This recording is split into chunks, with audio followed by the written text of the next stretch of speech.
Great, so thank you for joining, everybody.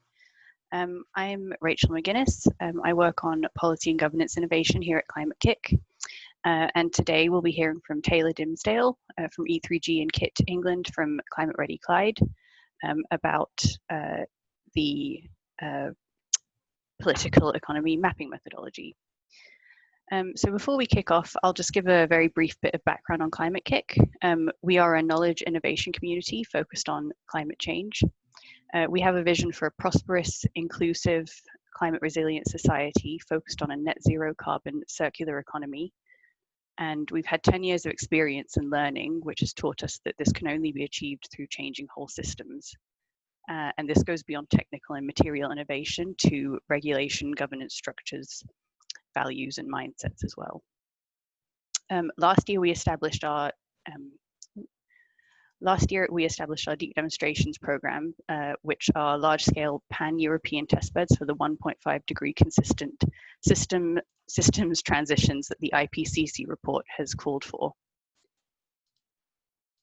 The deep demonstrations are designed with Europe's ambitious mayors, governments, and industry and community leaders, and deploy a balanced portfolio of interventions across education, technology, citizen engagement, policy, finance, and other relevant levers of change to tackle some of Europe's most complex climate challenges and accelerate systems change elsewhere. And our deep demonstrations are real-life examples of applying systems innovation in service of transformation. A key part of the systems innovation methodology is to map the systems that we work in. And we found that it's easy to miss the power and political nuances that are at play in different areas and regions and cities and locations that we're working in. And these are really crucial to understand as we embark on building the set of projects in the portfolio that will unlock systemic transformation.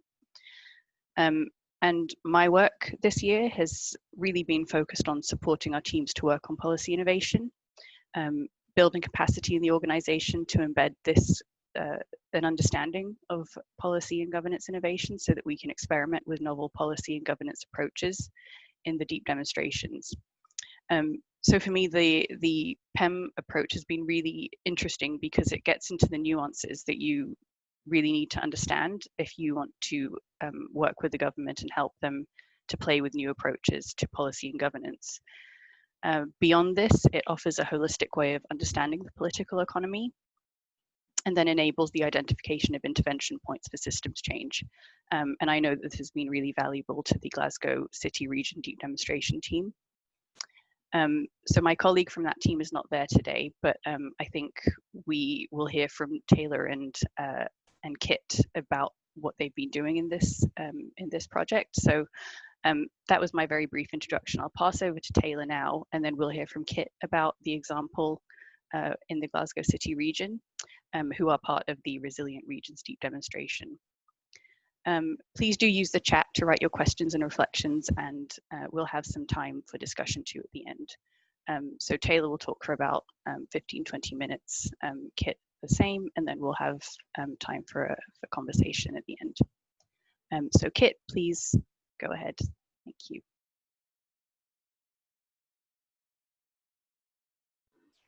Sorry, I thought Taylor was presenting first. Sorry, yes, Taylor. Sorry, Taylor, go ahead. That's okay. Thank you very much, Rachel, and hello to everybody out there. Thank you for joining. So I'm going to try to do 3 things, I guess, in a fairly short amount of time. The first is just to give an overview of the PIM methodology, political economy mapping methodology, being what it stands for.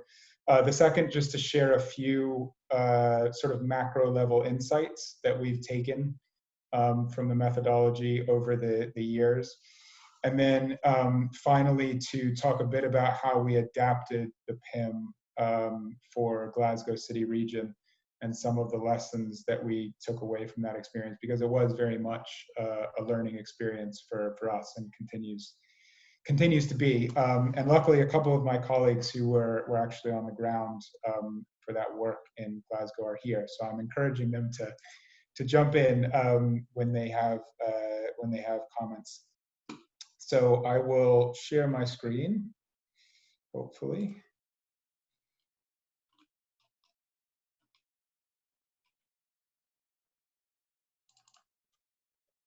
Okay, can everyone see that? Cool.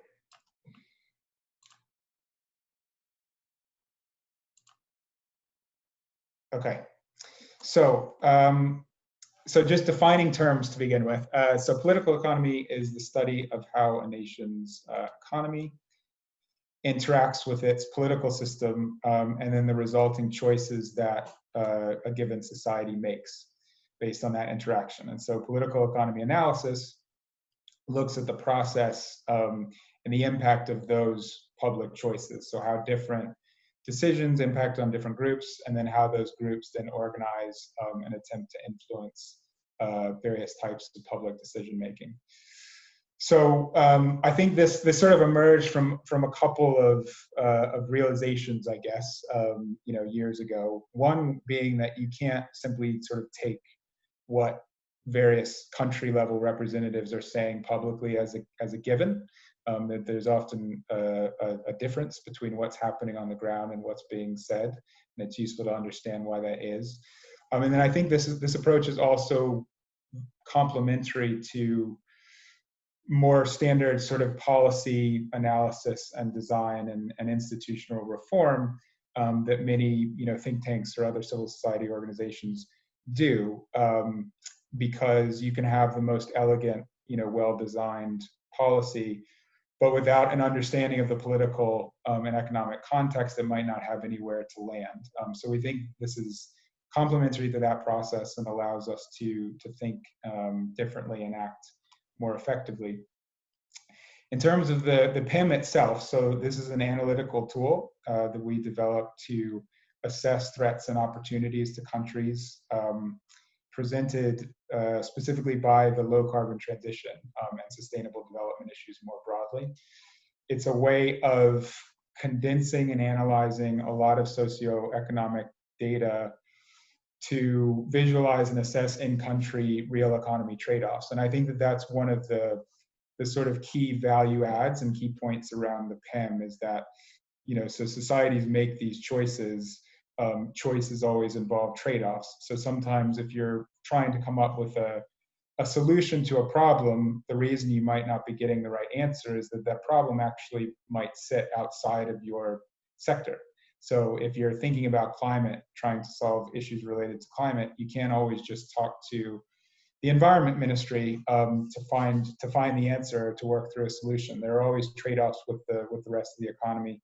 And so it's important to understand that whole picture to know which problems need to be resolved and how to unblock challenges and make progress. So we originally started using the PIM to develop scenarios for the climate negotiations, but we've used it for other purposes over the years. And we've also adapted it to look at more specific areas under sustainable development. So we've done a biodiversity PIM, for example. We've done one on climate-related financial risk.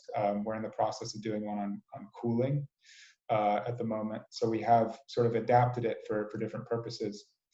In terms of what we think it offers, I would say there's a few things. So one is just transparency. So it's a way of talking through the process behind some of those conclusions and judgments of political economy analysis. Another is comparability. So as you'll see when we look at the visualization, it allows for like-for-like comparison between countries. And it's also it's a way of engaging with different stakeholders. It's a good way of talking to people, essentially.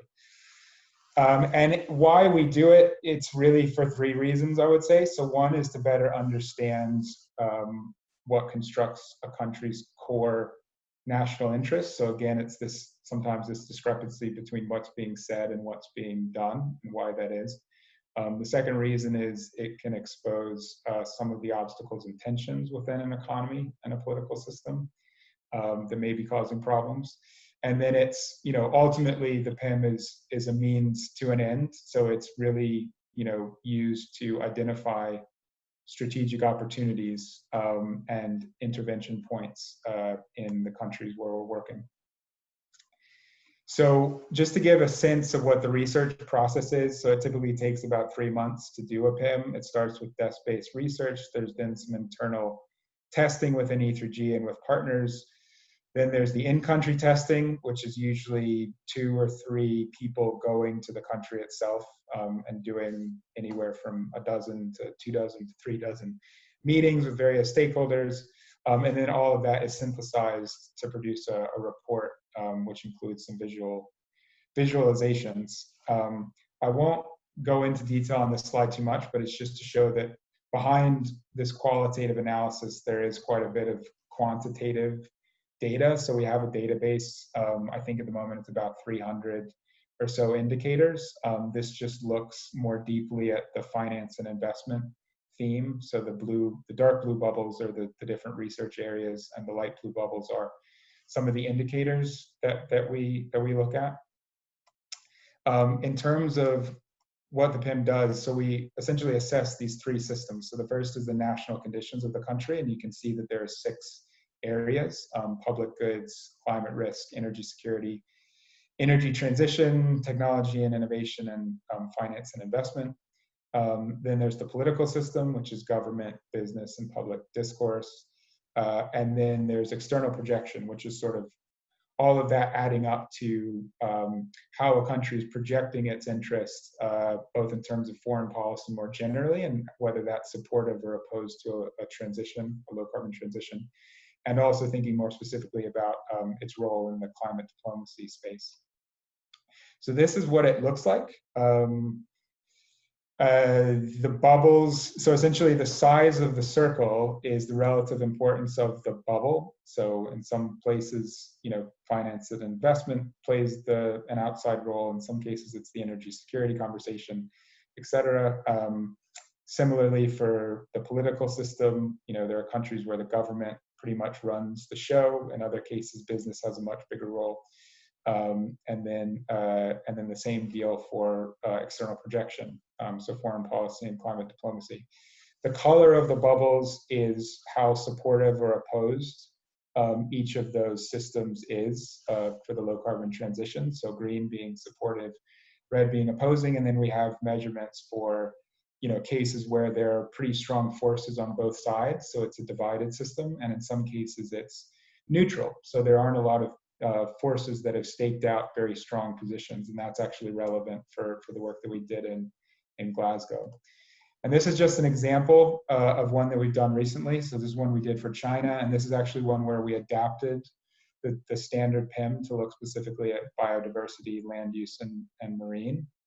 So we added a biodiversity, land use, and marine bubble to the national conditions, and a biodiversity diplomacy bubble under the external projection. Obviously, you could spend a lot of time unpacking this specifically, and there's lots of analysis and assumption behind it, but it's really, at this point, just to give people a sense of what it looks like. In terms of I just wanted to share a few sort of high level, I guess, things that we think are key insights in using the PIM over the past 12 years or so.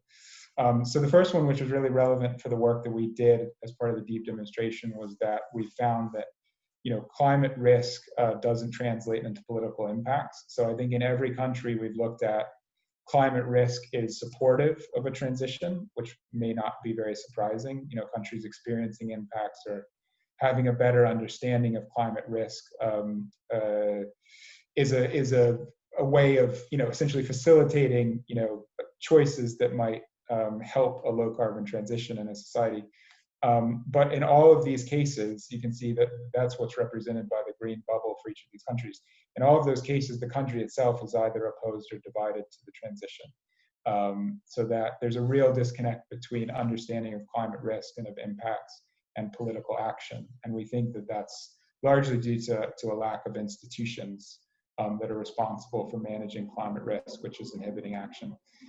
A second insight is that the low carbon opportunity sort of narrative isn't enough because it doesn't deal with the problem of political entanglement of high carbon interests. So there are countries where you may have just low innovation capacity, and countries that are technology takers, essentially where they're not themselves producing a lot of high value added technology, which really hinders their sort of business sector and energy sectors in supporting a shift away from fossil fuels. And then a third being the external projection for countries often masks delivery on the ground. So there was a lot of more positive talk, let's say, after Paris in terms of what many countries are saying at the international stage. But often that doesn't really reflect what's happening on the ground. So this first row of countries is where, they're saying nice things internationally, but that doesn't really reflect the national conditions within the country. There are a few examples in the middle row of where there is alignment between those things. Those things do match up. And then China and the US are cases where what they're saying publicly actually doesn't reflect what's happening on the ground in terms of there being some more positive movement domestically relative to what's being said internationally. This is just one example of what the PIM, of how we use the PIM. And so in our case, it was to get a much better, more granular understanding of the political economy of the Central and Eastern European member states, which are often thought of as sort of a monolithic block, essentially, and all sort of lumped together. And we've done PIMs in many of these countries to kind of dig deeper into the political system and their role in EU policymaking, which ultimately helped us come up with this idea of establishing this Visegrad Plus platform, which is intended to prevent a sort of new coal curtain in Europe, and which various renewable associations and climate policy think tanks from the 4 Visegrad countries and also Austria have signed up to. And there are other examples of that type of thing, but just to give you a sense of how we use the PIM. And so just wrapping up with the final thing I wanted to talk about was more specifically of how we've used, how we adapted the PIM for the deep demonstration and working with Glasgow City Region. So this was really it's an attempt to learn how to do a regional PIM that was specifically focused on resilience. So I think I mentioned we had adapted the PIM to look at specific areas like biodiversity in the past, and we had done some regional work, specifically in Latin America. We had never attempted to do a regional PIM that was looking just at resilience specifically. And so there was a more specific question that we were asking, which was, could you do a regional resilience PIM assessment of the political economy in the region without first doing a national level assessment? And the way that we did it was essentially to expand some of the quantitative indicators.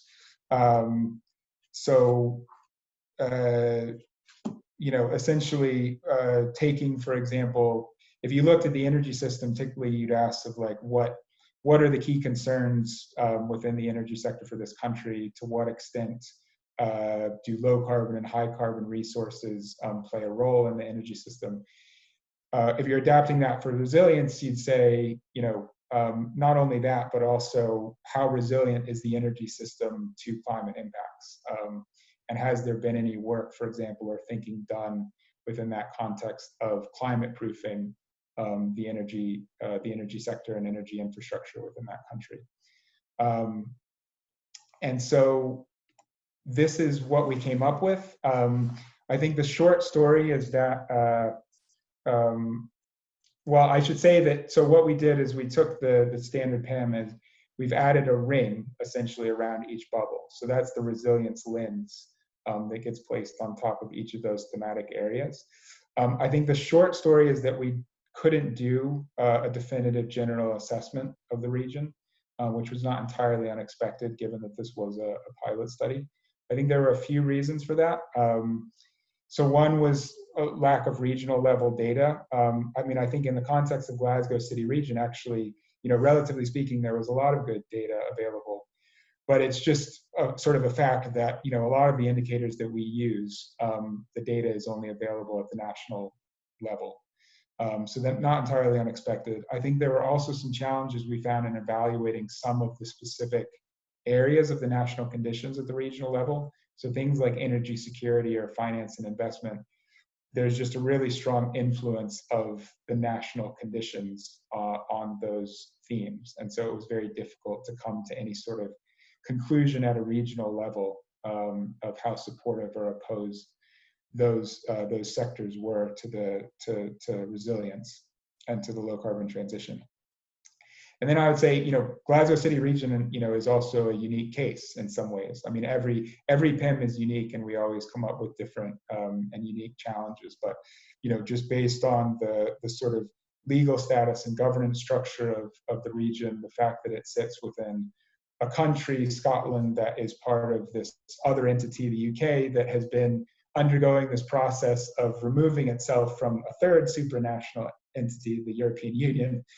There's a lot of political issues to sort of unpack there, and so that posed some challenges as well.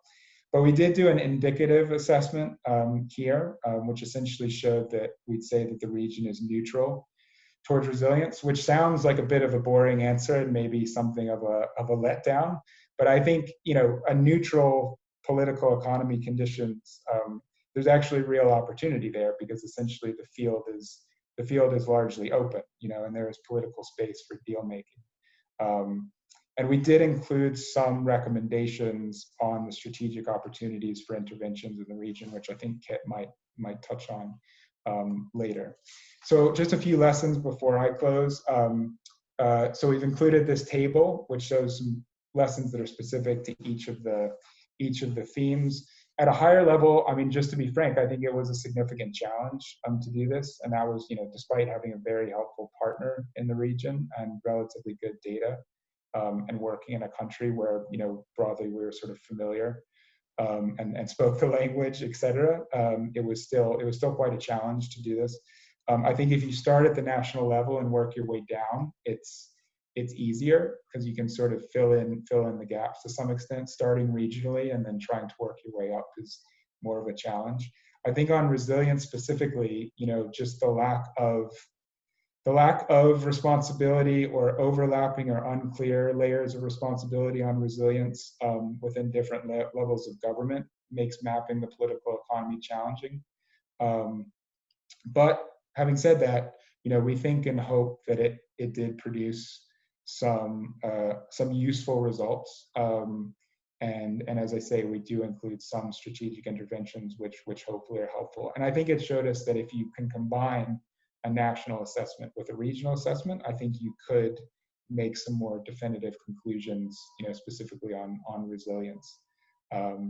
So I'm going to stop there because I've probably gone over time, and I'll hand over to Kit, but obviously very happy to answer questions later on. So thanks for your time.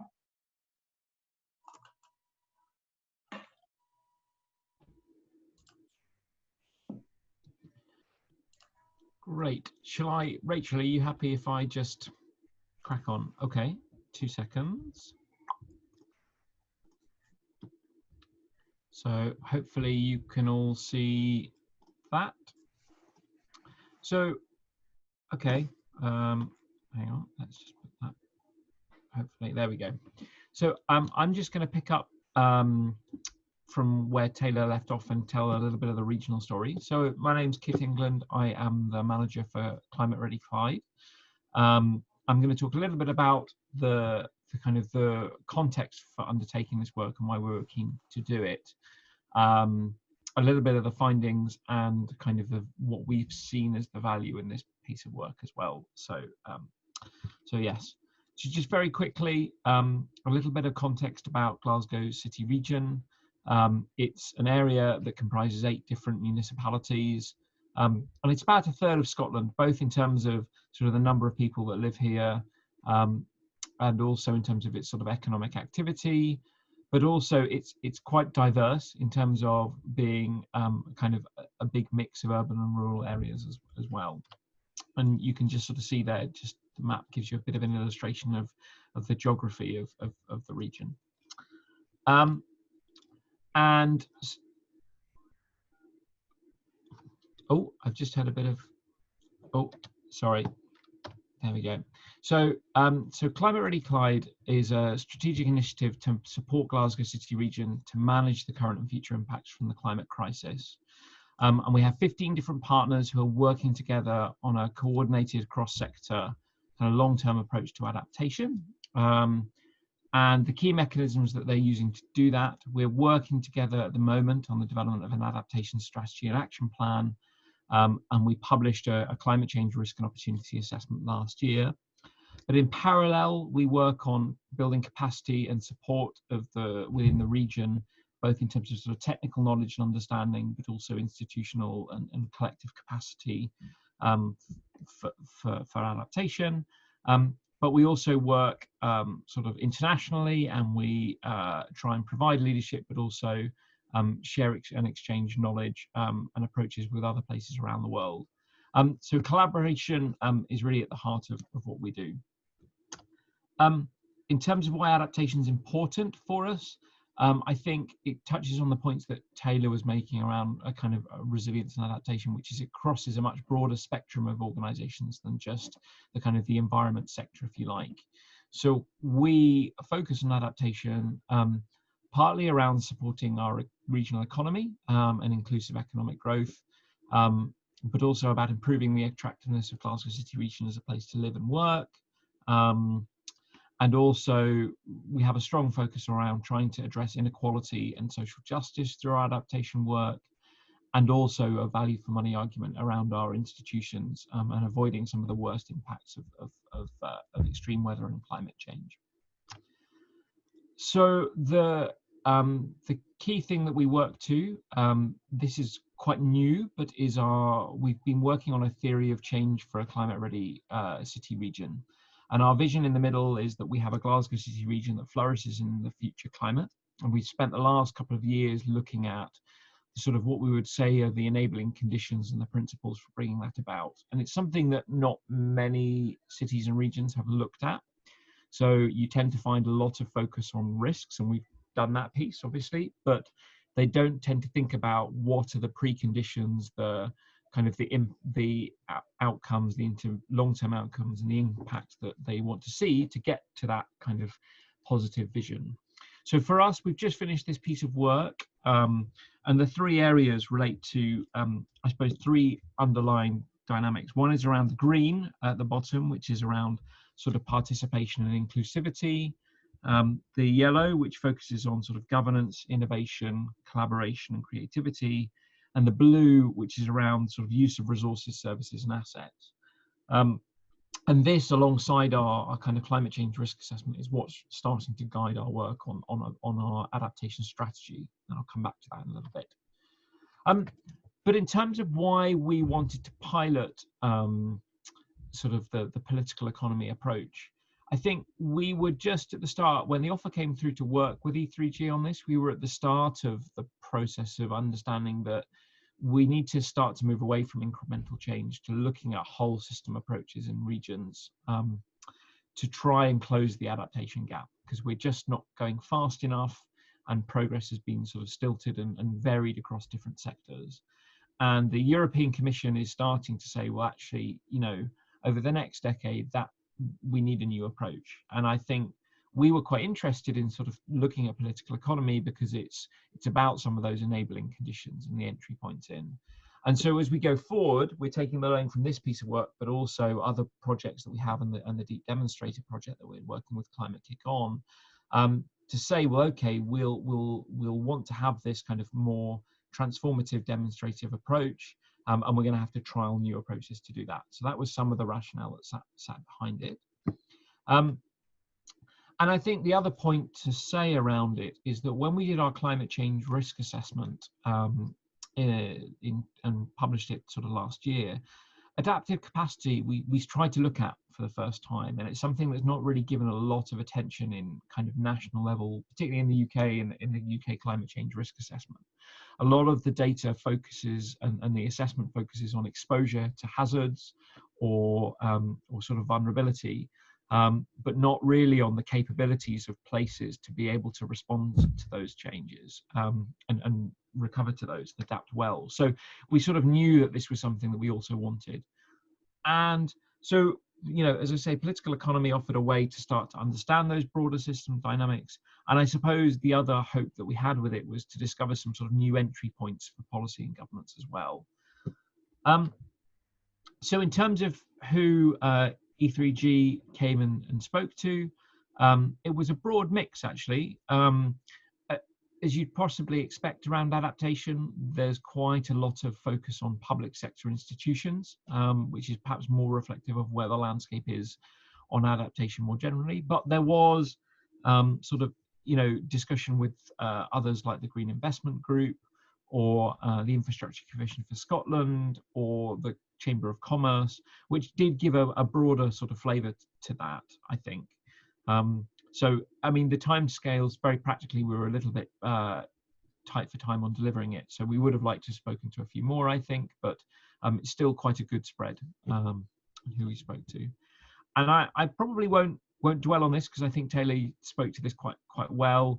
But it was interesting as a set of results. I sort of, as sort of somebody who'd been sitting in Glasgow City Region for 2 or 3 years prior to this, and sort of felt they had a good sense of the landscape. I think it was quite interesting to see the sort of point about business, because I had sort of vaguely thought business as being quite opposed to some of this stuff, but I think it's probably changed my views on some of that.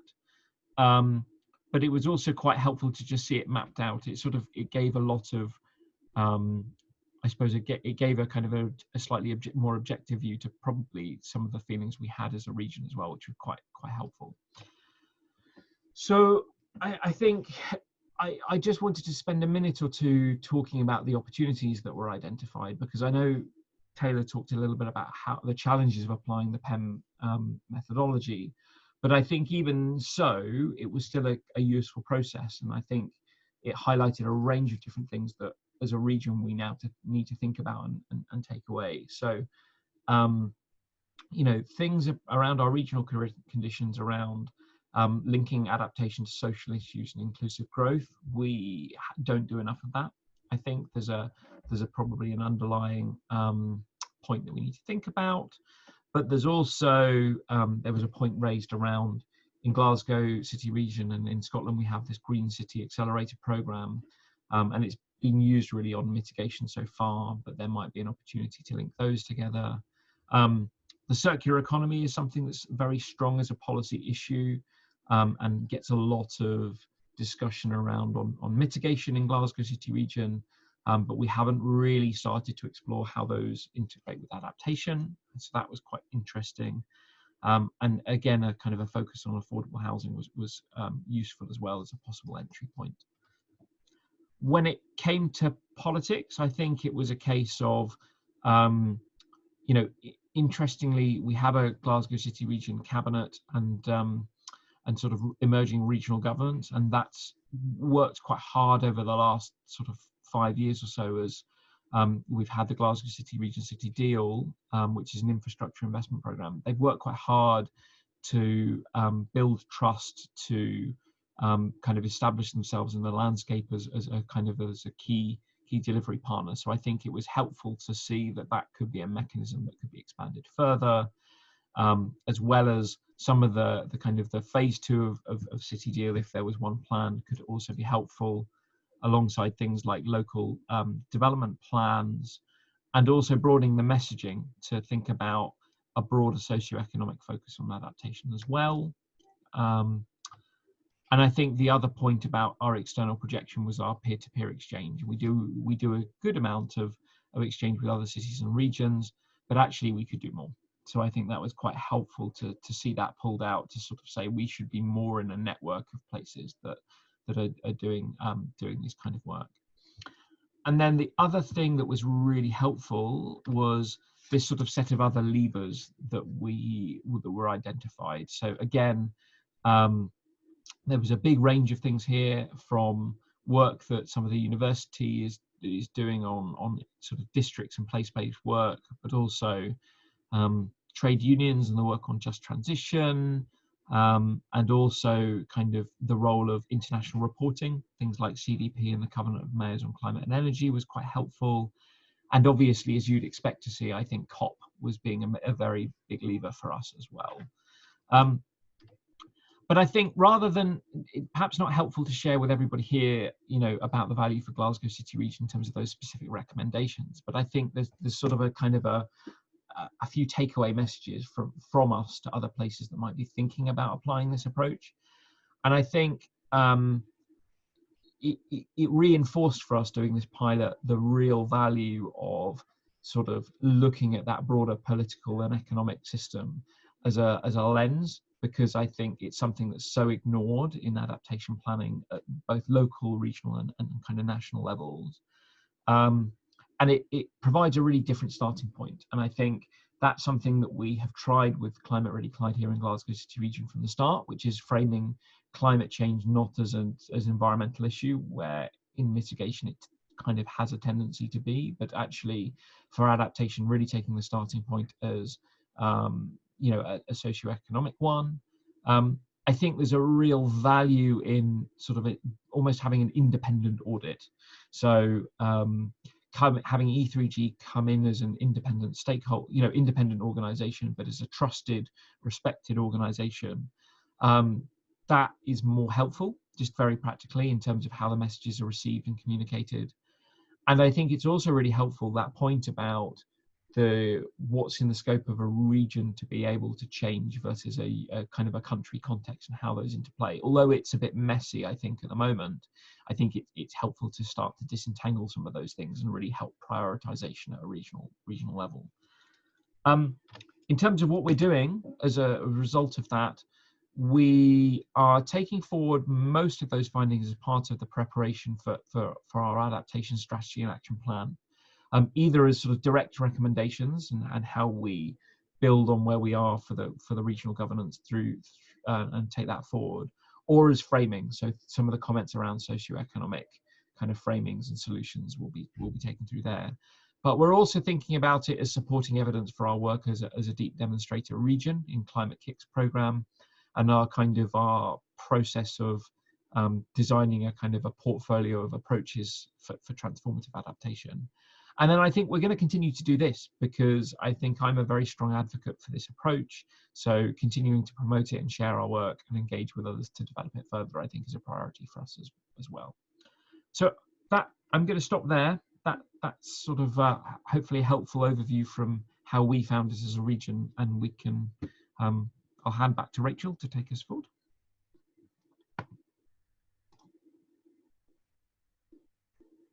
Sorry, my mouse went a little bit crazy there. Thank you, Kit and Taylor, for that really interesting overview. Obviously very quick because of the time we have, but a really good introduction. So we do have a couple of questions in the chat. And I think because we're not a massive group, so I think people just feel free to kind of unmute yourself. James, I think the first question that you asked kind of got covered by Taylor a little bit, but maybe you might want to add to it, and then maybe ask both of your questions together.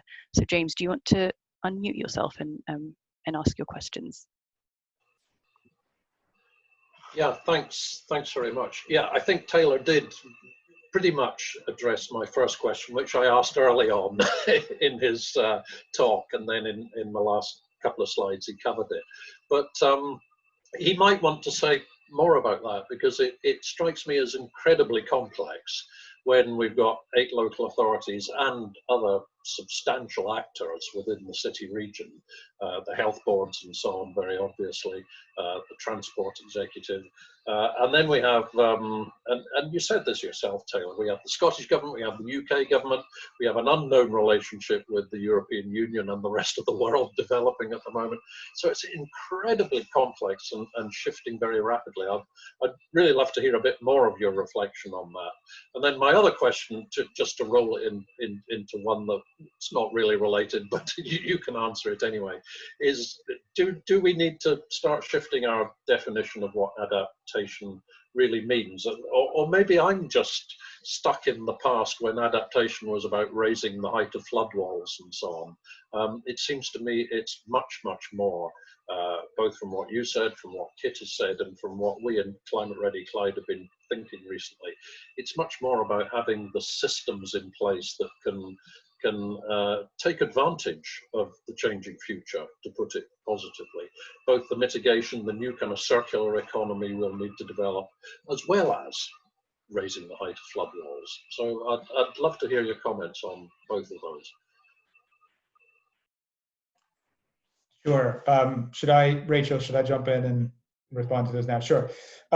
Yeah, so thank you very much, James. I think both of those questions are really get to the heart of the issue and are both very, very useful things to discuss. I mean, maybe taking the second one first. Yes, I fully agree. I mean, I think we need to move away from the idea of delivering adaptation and resilience just at the project level. You know, that this is a sort of technical and engineering fix. And if you come in project by project and just do that, then everything will be fine. I think it is a systemic issue. It's one related very much to governance. You know, it's the fact that our institutions and governments just aren't designed to deliver this. It's not what they were asked to do for the past decades, if not centuries. And so I think solving this problem, yeah, it takes more than just how it's typically thought of, I think, which is very much at the sort of technical project level, and thinking more about governance reform and institutional design and those sorts of questions. So I fully agree. In the first question, I mean, yes, I tried to address that. I probably didn't do it adequately enough, but it was very tough. I think it's always difficult to do a political economy mapping, even under the best of circumstances, because, politics is difficult. But as you say, there are multiple layers of governance that we're dealing with here. It's also, resilience itself, as we've just discussed, is very tricky because it's often not clear who's responsible for delivering it. Resilience isn't really one thing. It's many things across many sectors. And so, as I said, one of our takeaways was that you would need to do, I think doing this again, we would need to do a national level assessment as well as a regional level assessment. I think in the context of Glasgow City Region, you'd probably have to add Scotland and the UK to that picture. And I think it would have to involve more effort at actually mapping those different governance systems. So we do have a section in the report where we talk a bit about the governance in the case of Glasgow City Region. But we'd have to do a much deeper dive, I think, into those arrangements. James and Delay are on the call. They were both on the ground. If either of you guys had other thoughts, particularly around the governance itself, please do jump in. But that's my starter for 10. But yes, very challenging. Yeah, and I think I can just say a quick bit about sort of on the first question also. I think what we found is doing a sort of a PEM for the UK and Scottish government was most important for the political system, for the external projection. Just mainly because those areas, especially the external projection, looking at things like foreign policy, it's very hard to determine that for sort of the Glasgow City region. And then within the national conditions for some of the sections like finance and investment, particularly looking at, and also sort of energy security, these are often sort of shaped at the national level. So national sort of level PEM is really important for those areas.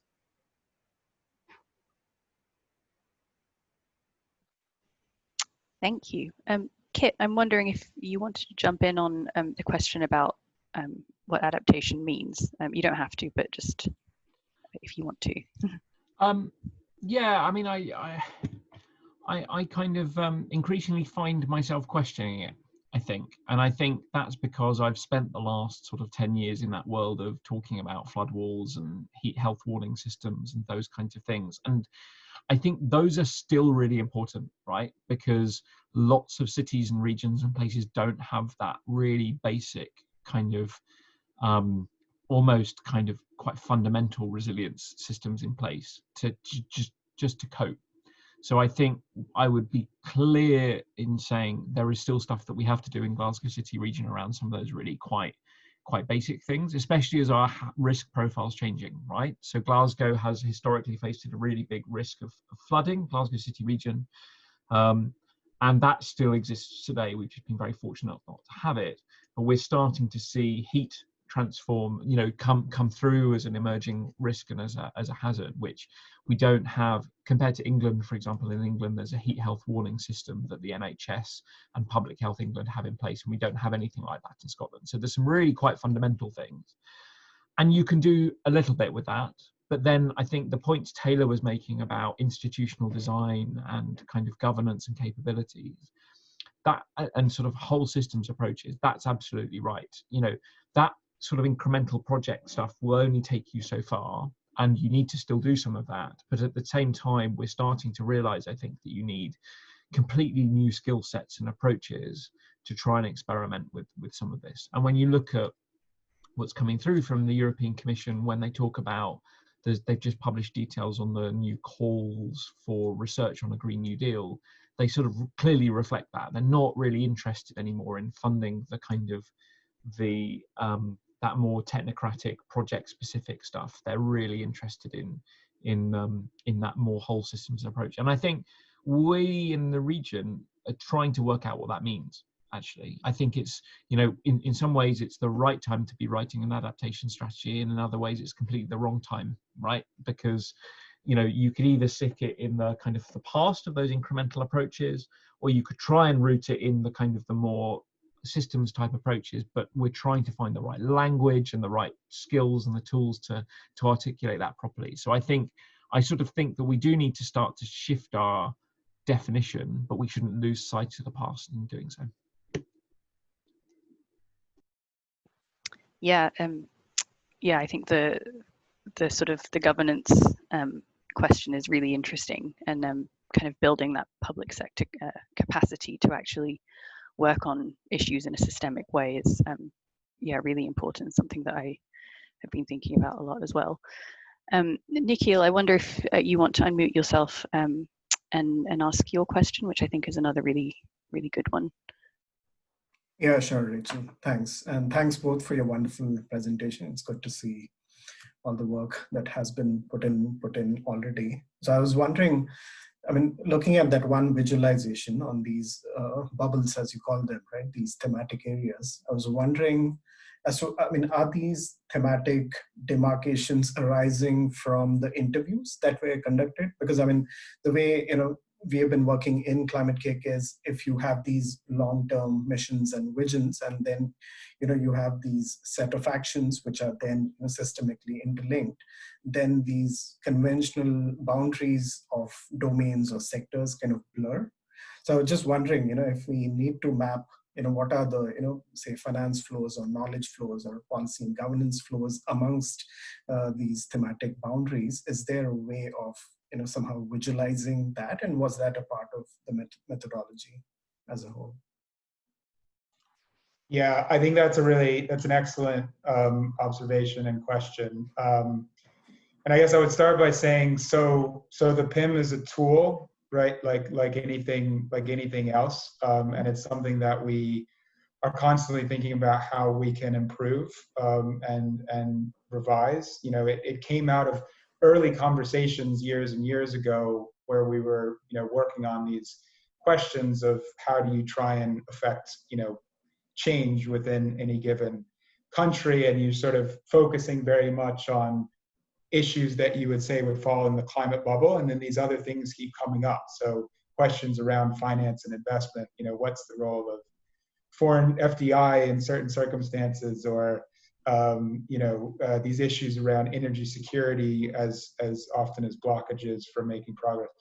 And so we developed it iteratively in that sense, where different sort of themes would come up, and we built the PIM based on trying to answer questions within those sectors. I think as the world changes, and we move in many ways towards a more systemic approach to many of these things, the first part of my answer is that we may very well have to rethink some of the methodology to try and more explicitly capture some of those overlaps. We do try to capture those interdependencies. I mean, we do that within the different thematic areas.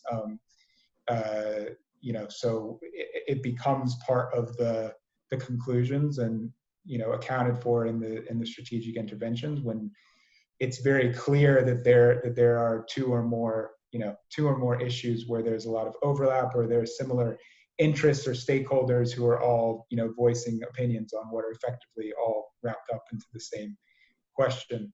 But yeah, I mean, the short answer is I think it's a really good point, and I think we are constantly thinking about how we can adapt this, and one way that we may need to do that, as I say, as the world changes, and more of this becomes about systemic thinking, and sort of cross-sectoral solutions. I think that's something we have to consider. So it's a really good question.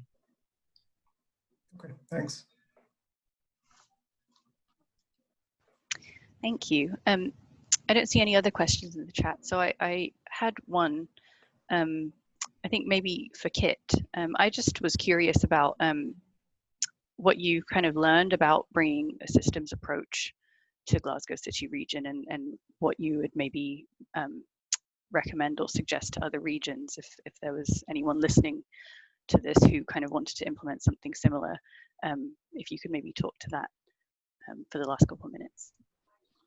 Yeah, okay. I think we started this piece of work before I don't think I've really got my head around what a systems approach looks like yet. I think we're just starting to do it.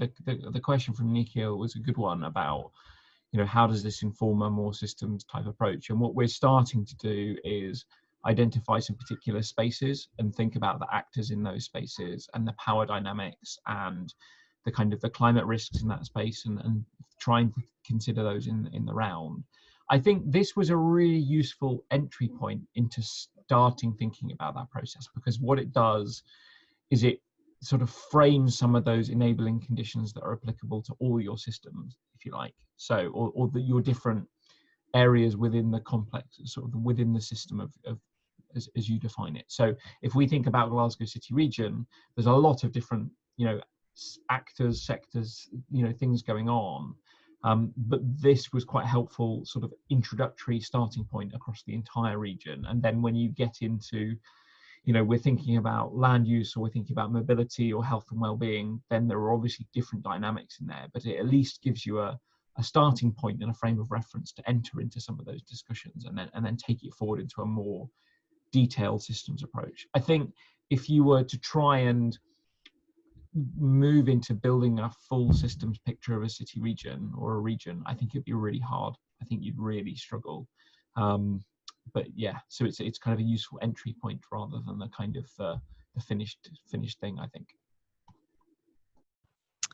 Yeah, and obviously the complexity of that is which is what the deep demonstrations are working on. James, I mean, we have a couple more minutes, so if you want to unmute yourself and ask the last question, which is quite a big one, I don't think we might not be able to. But yeah, if you just want to talk to your last question. Yeah, it's a horrible question. Sorry. When I've been on panels and so on, and people ask that kind of question, I just dread it. But yeah, I mean, it's a genuine query. I mean, in Climate Ready Clyde, if we get asked, well, you're advocating this kind of systemic approach, tell us who's done it and where and how it worked and so on. So what would be your best example of a systemic approach that really has delivered shed loads of change?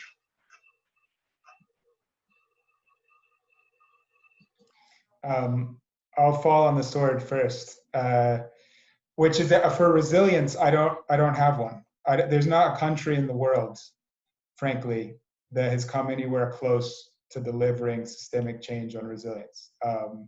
You know, and one of the things that I think would be really valuable to do, which I haven't seen done, is someone to do sort of mapping effectively of different governance structures and approaches to resilience in different parts of the world, because it is, as we've said, it's horribly complex. It's difficult to define. You know, there's a question about whether you're talking about climate, you know, resilience to climate impacts or to transition risks, and the extent to which you're thinking about macroeconomy and health issues and social systems, and it does get very challenging. So I think that there are parts of the world that are starting to think about what that looks like, but there is not, to my knowledge, you couldn't point to a country and say, you know, these guys have really changed their approach, and are thinking about resilience really in a systemic way. There might be examples from other issues that I'm unsighted on, but for resilience, I don't have one. I would just add to that, James. I mean, we can pick this up offline, obviously, as well. But I think that you're starting to see good examples at the sort of city or regional scale. So, for example, in Mexico, one of the things that we're doing through Clyde Rebuilt and our deep demonstrator is a review of the literature about what's out there, looking at all the different barriers to sort of transformative approaches. And there's some really good examples. In Mexico, they've just done this piece of work protecting one of the reefs, where they've put in place a parametric insurance scheme where businesses are paying for the protection of the reef and the protection of livelihoods of residents based on the understanding that the linkages through to their own economies. So they've started to redirect financial flows with a new governance structure, and it's kind of paying for the kind of reef protection, which is also providing flood risk protection and management. And but that's only sort of one example. And I think the other thing that's difficult about these is that there are different sort of characteristics to systems approaches, whether it's scale or the kind of the sustainability of it or the inclusivity of it, or the kind of, and I think we're just starting to get to grips with that as well. You know, there's lots of different definitions out there of what transformative or systems approaches look like on adaptation, and yet, and different examples of the extent to which they've done, but I'm not sure there's like a settled argument about that yet. I guess if I can just jump in one other time, one of the other outputs that we did as part of this deep demonstration project was some essentially mapping of some recent policy and political developments, primarily in Europe. Not of cases where this has been implemented and you could say it's been delivered really, but of either cities, states, countries, you know, regions that are at least kind of, again, pilot testing some of these new approaches. And there are some examples of those. Like there are parts of the world, California, Switzerland, Italy, I can think of a few, that are, you know, starting to try and rewire themselves to deliver more resilient kind of outcomes, you know, based on how they govern some of these issues. So I can send you that paper, which might at least give a few case studies of where there's, I would say early stages of trying to think about this, in case that's useful. Thank you. Yeah, so we are out of time, conscious of the clock, but we can definitely kind of send some more information about this to you, James, because I think there are definitely examples out there, maybe not in the resilience space, but in many other areas. So we can send those through to you. But because of the time, I will close this now. And thank you again for joining, and thank you, Kit and Taylor, for presenting this to us today. Thanks for hosting, Rachel. Bye-bye. Yeah, have a good You're afternoon. welcome. Cheers. Bye. Thank you.